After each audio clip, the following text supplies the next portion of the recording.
With the latest agriculture news from across the state and nation, it's time for the AgNet News Hour from AgNet West. Here's your host, Sabrina Halverson. Good morning, and thank you for joining us this morning on the AgNet News Hour. Coming up later, getting more consumers to care about local food and food miles. We'll explain coming up. But our top story today, with about 30% of the nation's spring wheat harvested and the nation's winter wheat harvest virtually complete in most states, Jim Sullivan, the executive vice president of the Lease Group, says there are questions about quality that still need to be answered, but he expects it to be better than previously thought. And he says that will be important worldwide. The world definitely needs milling quality wheat. We've had issues in the Baltics, Germany and Poland. We've certainly had issues in France. And so the world, we know in the past, those rare times when the world has to come to the world's warehouse person, the United States and Canada, that prices can get really wild very quickly. So if there is a story to be told, a demand story to be told, it's potentially in the United States. And I think that's why milling quality wheat, hard red winter wheat, could be the story of the future. And it's not just quality issues at play, but political issues as well. We talked about the complacency of the Black Sea War. We talked about production problems in Russia. I think there's more headlines out today from Russia about their production problems. And we talked about how some shippers want to avoid the very successful Ukrainian ports and stick with the river ports of Romania for their wheat acquisition in that part of the world. And then you have the Red Sea War and the Houthis supplemented by the Sudanese. So you've got a lot of issues around the world, and that you also have India. I believe India domestic food prices punched through $9.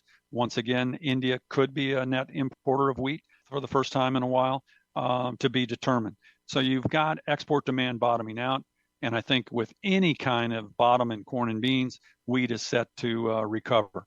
Sullivan was speaking during an NCI market update from the Northern Crops Institute. How's the crop looking in Illinois? The Pro Farmer Crop Tour Scouts take a look. Andy Peterson has more. As advertised are the corn and soybean crops in Illinois, according to Pro Farmer Scouts on day 3 of Crop Tour. Corn yields were a little more variable probably than a lot of the routes saw, but I'd expect that given the real estate that we were looking at. We still had a top-end yield of about 254 on one sample, and we had a lower-end yield of about a 144. There again, not to be expected. Pro Farmer Eastern Leg Tour agronomist Mark Bernard says in years where Illinois has had a record corn crop, that variability has existed. Pro Farmer is projecting a 204 bushel per acre yield, which would be a new record by their methodology, about a 5% increase over a year ago. On the bean side, I was really kind of wowed by that. I look back on some of the other years that I've run this same route, actually. Bean pod counts were nowhere near what we had today. Big beans. I had 6 of the samples I pulled today had plants with over 100 pods per plant. One of those plants was 250 pods. Bernard says statewide pod counts in a 3x3 square were up over 11% from 2023 to 1,419. It was a little different story on the western leg, though. In western Iowa, even though yield projections and pod counts in crop reporting districts 4 and 7 were higher, District 1, where Tim Gregerson was scouting, has been hit hard by Mother Nature. Saw a little bit of storm damage, not real bad, but the nitrogen deficiency is going to hurt that corn crop up in the very northwest area. Seems like they probably didn't go back maybe in side dress, or it was just too wet all the way along, that the yields are definitely down up there. In regard to disease? Less soybean diseases, more diseases in corn than normal, but we did run into aphids the further north we went, and up in here west of Spencer and over toward George, we saw a couple sprayers actually running, and so we're assuming they were out there chasing those aphids.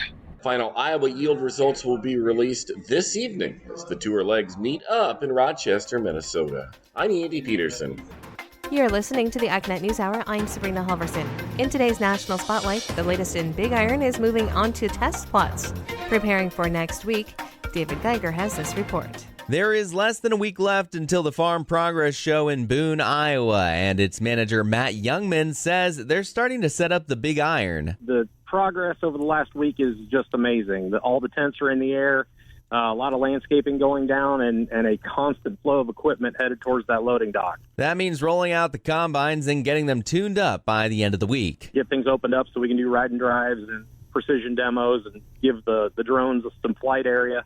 So we're in real good shape, and I think he said he's going to have 9 combines running this Thursday, just getting them tuned up. This is particularly exciting to Youngman because the test plots look great. He says the last time Iowa hosted the Farm Progress Show, they weren't able to have field demonstrations. We had a tremendous show and beautiful weather the last time we were here, but we didn't get to go out and get anything dirty. So this year, I think the pick is it's going to be a full Farm Progress Show with all of the amenities up and running. So we're gonna turn the machine completely on with field demonstrations and all the ride and drives. There's 8 UTV ride and drives, let alone the pickup trucks, tractors, and sprayers. So I think the field activity is probably the thing that I'm most looking forward to. As for the start of the show on Tuesday, gates open at 8 o'clock. We have full opening ceremonies right there at 8 o'clock. We've got a great surprise coming in terms of who's going to be performing the national anthem each of the 3 days. The Farm Progress Show is next week, August 27th through the 29th in Boone, Iowa. I'm David Geiger reporting. What does USDA's latest report on farmland values and cash rents reveal about 2024 values and trends? Rod Bain looks into it. Farm real estate values continue to increase year over year. We're looking at an increase of $200 an acre over last year to an average of $4,170. Up 5% year over year, according to USDA Chief Economist Seth Meyer in the National Agricultural Statistics Service's latest annual look at farmland values and cash rents. When land and buildings on farms are broken down by cropland and pasture land. Look at cropland value. We're talking the average land value up to $5,570 an acre from $5,320 the year before. That's an increase of $250 an acre. That's a 4.7% increase from 2023. Pasture land values rose $90 from the previous year. That 5.2% increase from last year reflects an average of $1,830 per acre. Turning to cash rents. When you look at the average rental rate for cropland, you get $160 an acre. That's up $5 an acre from the prior year. With irrigated acreage nationwide, valued at $245 an acre, while non-irrigated land values come in at $146 per acre. Those values are also up from the prior year. An increase of irrigated land by acre of $18 year over year, and a $4 an acre increase in non-irrigated land from 2023.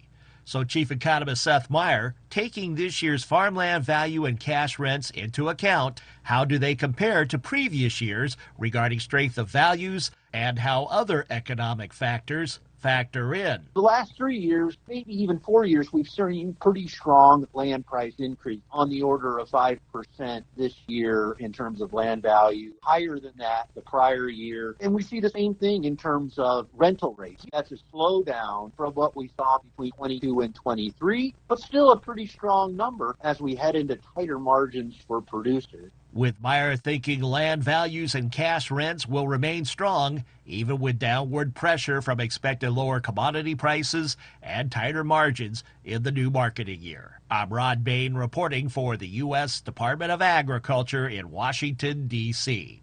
That's today's National Spotlight. We continue with Rod Bain and this livestock report. Even with a slight decline in national condition ratings, the regional look at pasture and rangeland provides a mixture of conditions.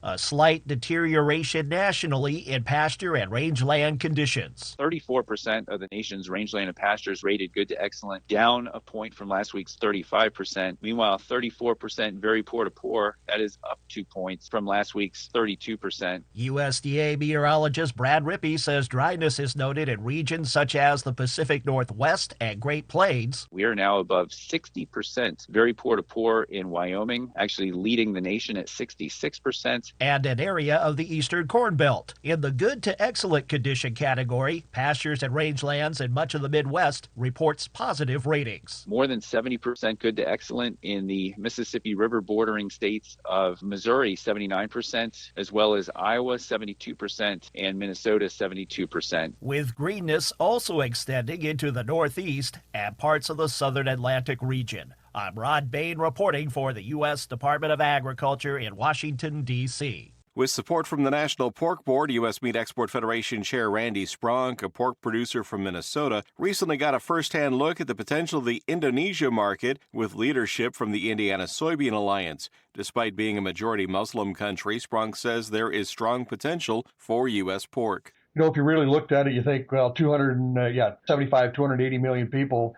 I believe it's 85 to 87% are Muslim, kind of going, well, you know, they're not going to have any pork products. But when you actually take the 17% remaining, you know, it's 35 to 36 million people. And, you know, that's Canada. And so there's still a lot of opportunity. I think we were 1.13 kilograms per capita consumption. It reminds me of Colombia, where you were low teens per capita consumption, where you actually came in and doubled the consumption over a 10-year period. I think it's got great opportunities to be able to do that. I know we don't have a free trade agreement. Really, we've only got a 5% tariff rate in there. Sure appears to me that the quotas that they're artificially putting on from a government standpoint, but I think it's the opportunity is there for us, and we just need to be present. It's going to be a long-term growth market in my mind. Indiana soy growers have built strong relationships for providing protein in the market, and that could be beneficial for U.S. pork producers. Talking to the importer of the soybeans, they already have the logistics there to distribute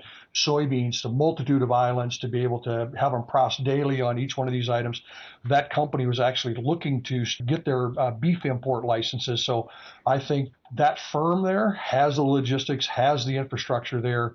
You know, and Indiana Soy, has the relationships here. And so I think there's great opportunities to be able to, you're already there with soybeans, to actually grow the beef market here, to compete with Australia and Brazil. But I also think there's opportunities for pork products to be able to move into the country too here. The U.S. pork market share in Indonesia has grown from 11.5% in 2023 to 38.5% in 2024, largely due to reduced supply from the EU. For more, please visit usmef.org. For the U.S. Meat Export Federation, I'm John Harrith. This is the AgNet News Hour. I'm Sabrina Halverson. We will be back in just a moment with more agriculture news. Coming up in a few moments, we'll have today's This Land of Ours report, but first, more of the day's agriculture news. And with a preview of what you'll hear today on AgNet West, here's Brian German. The campaign to buy local can help California producers compete against foreign ag products, but there are limitations to that approach. The idea of promoting California ag products through emphasizing the food miles aspect of local commodities versus imports was highlighted during a panel discussion with the California State Board of Food and Agriculture. California Farm Bureau Federation President Shannon Douglas said that approach can be helpful, but ultimately it's up to consumers. As someone, I did farmers markets for a long time, so kind of got to see a very different perspective. And we no longer do that. We found it made more sense for our family to not try to do that any longer. But I mean, I was able to talk to people about where our beef was born, raised, harvested, stored in one zip code, and then brought to the very next zip code to be sold. So I think the people that are interested in that, the consumers who are open to that education, they're getting those at places like farmers markets and the specialty grocery stores that we're so lucky to have in California, whether that's an S&S grocery store or the family-owned one, down the street that somebody has. I believe they can get that. I think the challenge is in the broader sense, if somebody is at a large chain, shall we say, right, grocery store, that I don't think those consumers are as interested. Right. So I think the people willing are finding their source for it. I think the challenge is educating people that don't really seem to have that interest. And I think they're doing a great job in the promotion, but I think the people that want that have found the opportunity to that, and it's probably not at the more conventional stores.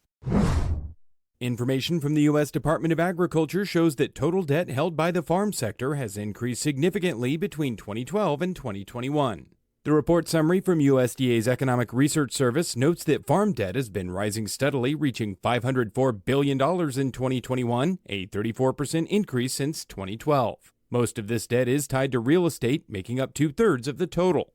The report shows that commercial banks and the Farm Credit System are the main lenders for farm real estate, holding about 80% of the debt. In 2022, the FCS provided nearly half of all real estate loans, while commercial banks covered 32%. Other lenders include life insurance companies, individuals, and the USDA's Farm Service Agency, which only accounted for a small portion. The report warns that higher debt relative to income can hinder growth and lead to financial struggles for farmers, especially with rising interest rates. The U.S. Department of Agriculture is setting sights on expanding agricultural trade opportunities in Morocco. USDA Undersecretary Alexis Taylor will be leading a trade mission to Casablanca, Morocco, December 2nd through the 5th. The goal is to help U.S. agribusinesses tap into Morocco's market and access wider African opportunities. Morocco, a stable market with a growing economy, is the second largest African importer of U.S. agricultural products, with exports reaching $619 million last year. The mission aims to boost U.S. exports in sectors like beef, dairy, grains, seafood, and more.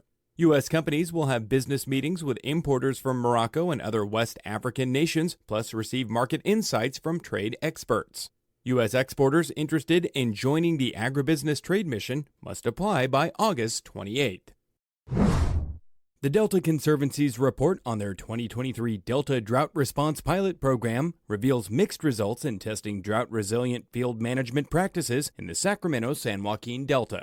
The program involved 61 projects across more than 18,000 acres where Delta farmers tried various water conservation methods like crop changes, reduced irrigation, and creating bird habitats by flooding fields. Key findings include that water savings were inconsistent, especially in low elevation areas, while higher elevation showed more potential. Factors like crop type, soil, and local flooding also influenced results. The report suggests that future water conservation efforts need to balance water savings with environmental goals like supporting wildlife. Remote sensing technology like OpenET was used to measure water use, and ongoing studies will continue to refine these methods for better drought response in the future.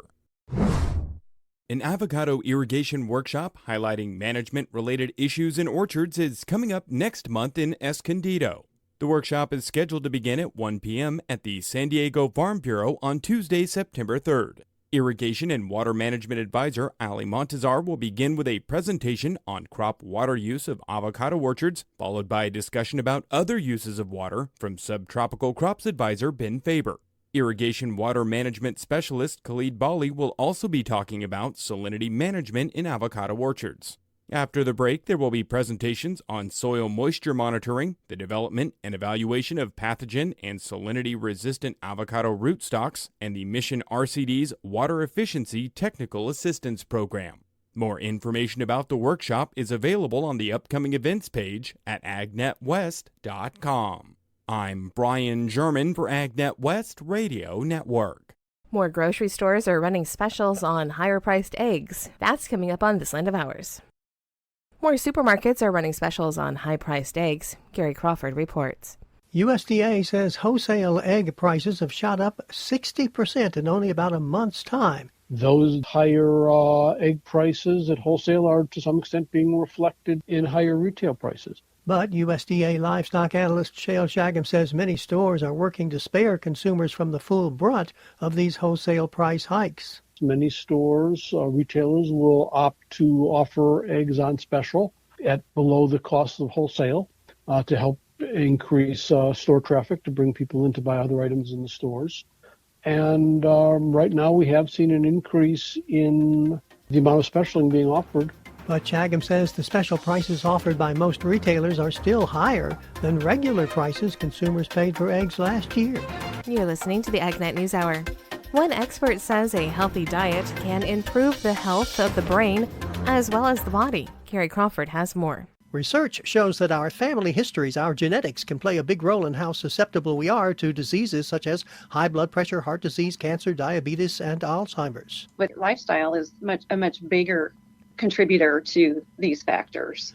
This from Sherilyn Jackson, an extension educator, Kansas State University. She says physical activity has been shown to reduce the risks of many diseases, including Alzheimer's and dementia. However, when it comes to lifestyle, we also have to look at nutrition. And she says diet does play a big role in our health throughout our lives. As we all know, there are 1,000 different diets out there with many different approaches to things. But Sherilyn Jackson has sort of taken a little something from several of those for some general diet recommendations for us. And these are aimed at improving body health and brain health. One of those is that you should eat dark green leafy vegetables every day. So getting at least one serving of those, which is 1 cup of cooked greens or 2 cups of raw. And these are the dark ones again, like spinach, cooked greens, the darker leafy greens, kale. So try to get those dark leafy greens every day. Along with some other vegetables. And then beans are another way to get some good fiber, get a little bit more protein. And speaking of protein, I bet you're thinking now, here it comes. She's going to tell us to cut out red meat from the diet. But no,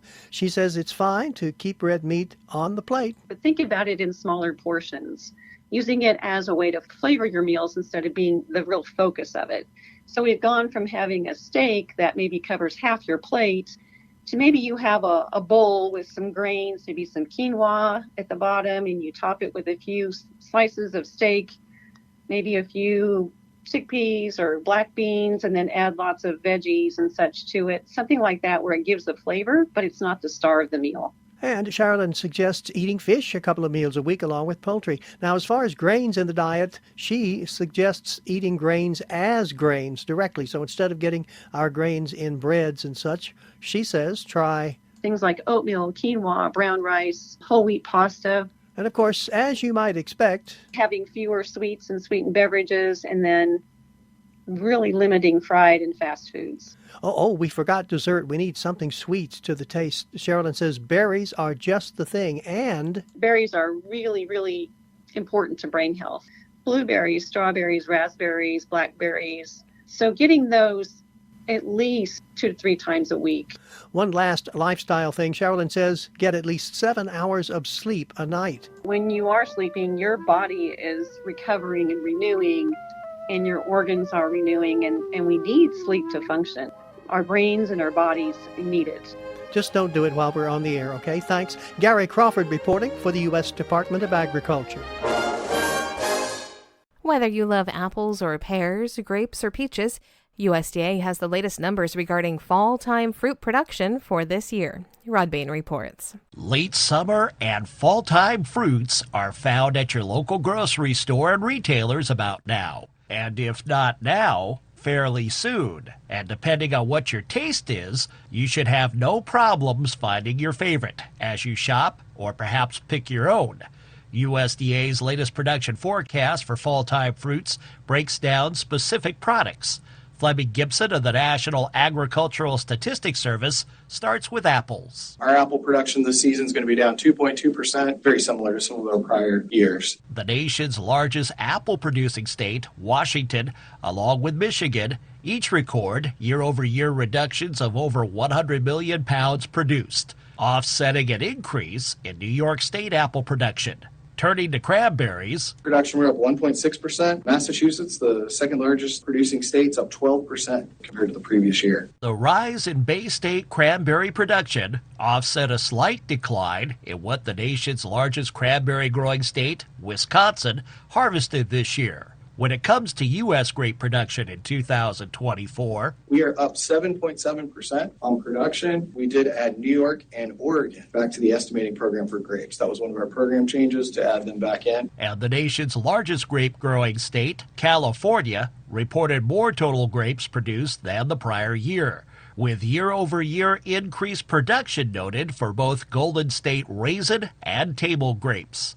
The latest look at domestic peach production by NASS was significant in that this is our first all peach forecast of the year. In May, we forecast just California only, so this is our first full peach forecast of the year, up 22.2% this season. California, which is the largest producing state for peaches, is looking at the highest production since 2017. Pretty good year they're expecting out in California. Also, Georgia and South Carolina peach crop production significantly rebounded this year, after freeze events in 2023 severely impacted the crops in those states. As for pear production, predominantly in the West Coast region, Washington, Oregon, California, 520,000 tons this season. This will be the lowest U.S. production dating back to 2007. Washington, the leading pear growing state, was significantly impacted by early winter cold weather, then a freeze during blooming season in the spring.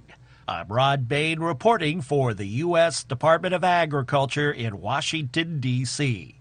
This segment is brought to you by Live Earth Products. To get to know a little more about Live Earth products, we're talking on the phone today with Vice President Russell Taylor. What about humates in animal feed? When can you add humates to the animal feed, and what is the benefit of that? So the interesting thing about animal feeds is just like the fertilizer side, there's actually a lot going on in legislative processes. So there's an act out called the Innovative Feed Act. And currently, you can't include things in animal feed that are giving you other benefits besides nutritive benefits. Let's say, for example, you had a cow that was eating a product that reduced its methane emissions, those enteric gases that are caused just in the natural digestion of a ruminating cow. You can't claim that those products do that benefit. So hopefully people will get involved and say, look, the Innovative Feed Act is necessary and should help farmers. Other benefits of feeding humate is obviously first to reduce enteric gases. But the second one, these are old plant materials. So those plant materials are rich in trace minerals. So not only are you getting something that's going to help the digestion of the animal, you're also getting an abundant supply of minerals. So that is the main reason farmers are currently including in their animal feeds. This is all fascinating, but it can be hard to retain some of this information when you're hearing this on the radio or through the podcast. So is there someplace online, or where can our listeners go and get more information? Well, the good news is the acts I mentioned, like the Innovative Feed Act and the Plant Biostimulant Act, are publicly available through Congress. You can actually go look at those acts. They're on the website there. The other information you can get is directly through Live Earth products. So if you go to liveearth.com, contact us. You can contact us and our agronomy team. And we're happy to go over any details, questions about how to use these products, how they fit your farm program, how to use them as a tool to implement conservation practices such as nutrient retention, water conservation, and improving soil health. To get to know more about Live Earth products, you can visit them online at liveearth.com. That is spelled LIVEARTH.com. You're listening to the AgNet News Hour. Here is Cindy Zimmerman with today's featured interview. All right, I'm here at the American Coalition for Ethanol's annual meeting in Omaha. With me is Brian Jennings, CEO of ACE. And Brian, how did you think the meeting went this year? We've had another great event. Really, at the top, pleased with the visit by Secretary Vilsack. Really demonstrated, I think, his unwavering commitment to getting some of these details right that we need in tax credits, and getting farmers some credit for activities that right now they're not getting credit for. And so the time that he spent with us, I think, was critical. I think it enabled our members to sort of recognize, yes, he's looking out for us, even if we're unhappy with what we saw from Treasury on sustainable aviation fuel. We're going to get another bite at the apple with this 45Z. And hopefully, flexibility for climate smart agriculture, but also for him to talk about E15, the development there, the work on HBIP. I think folks were energized to hear from the Secretary of Agriculture. So that's, kind of my top line takeaway is that it was wonderful to have him here. Well, it was great to hear him talk about the RCCP. And maybe a little overdue because USDA has helped you with this program, and it's really showing some great results. You started, 2021? Yeah, it was. I should have mentioned that. I guess I forgot. But, the Regional Conservation Partnership Program is obviously through USDA NRCS. It did start in 2021 in the South Dakota project, and we're for practical purposes, we're sort of on the downhill slide there. All of the financial assistance is committed on 18,000 acres, so now we're just verifying practices and paying farmers. The fun stuff will happen after that, where we measure the greenhouse gas benefits and really pressure test the GREET model. But to have Secretary Vilsack come here and really embrace the work that USDA did to support us, I think was important, especially for our 13 ethanol company partners that are part of the larger 10-state Regional Conservation Partnership Program. We got some time with the Secretary sort of on the sidelines, a handful of the farmers and the ethanol companies that are part of that Regional Conservation Partnership Program, and I think it was good for him to hear directly from them that here's why we're interested in this. We want to get to a point where we know low-carbon corn and low-carbon ethanol are more valuable in a marketplace. So if USDA can help sort of overcome some hurdles that are standing in our way of getting there, that's something we'd like to see you help do. And so I think it was good for the Secretary to hear from people that are involved in the Regional Conservation Partnership Program that it's been a positive experience, and it was good for our folks that are participating to hear that he recognizes this is an important thing and he wants to continue to support it. Well, it just seems like the work that you've been doing there is setting the stage for some of the climate smart ag initiatives that they want to be out there, right?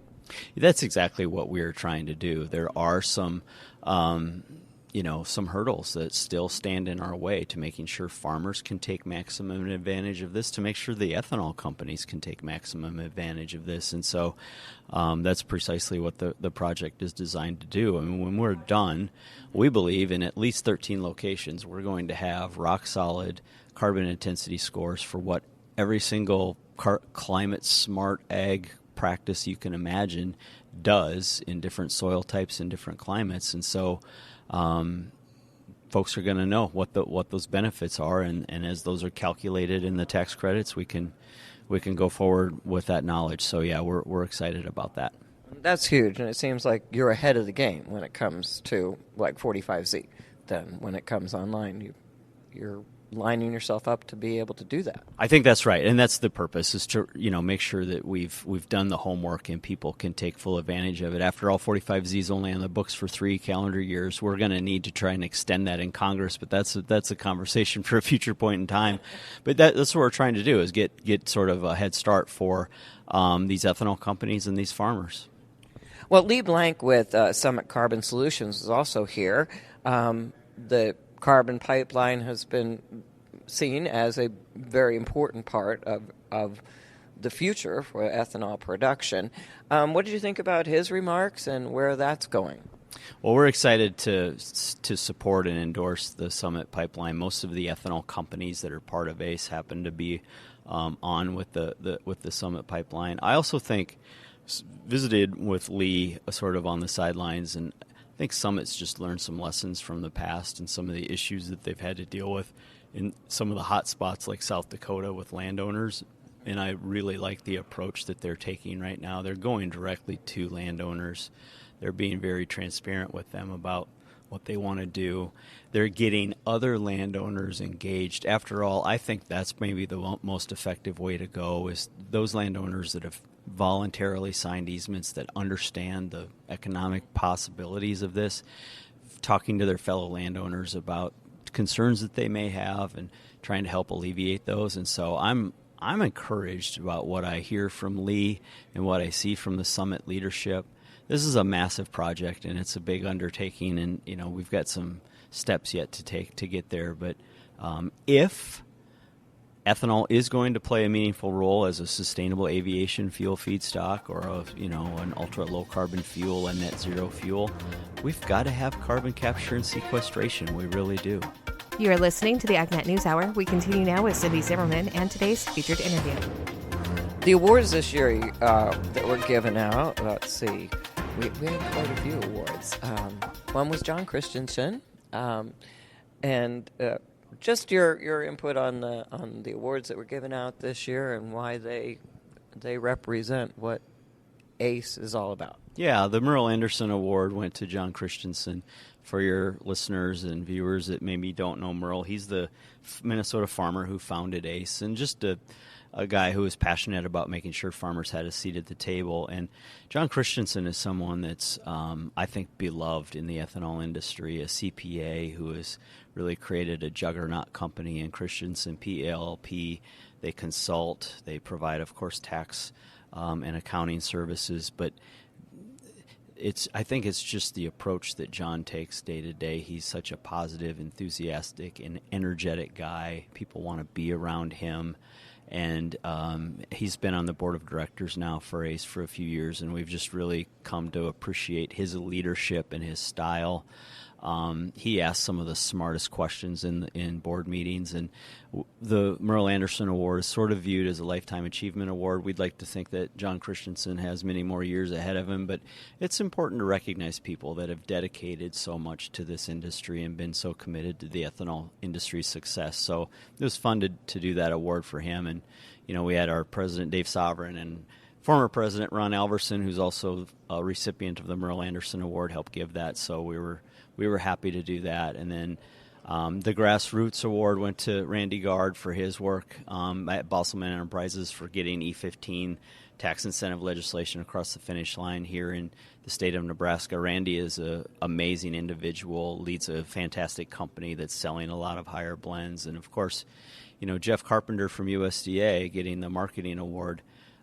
Secretary Vilsack gave him a pretty strong endorsement yesterday when Ron asked about or sort of complimented Jeff. And Secretary Vilsack reaffirmed that he's a very committed public servant and does an amazing job of running the HBIT program. So we had some high caliber folks here and we're able to give them some awards, so we look forward to that.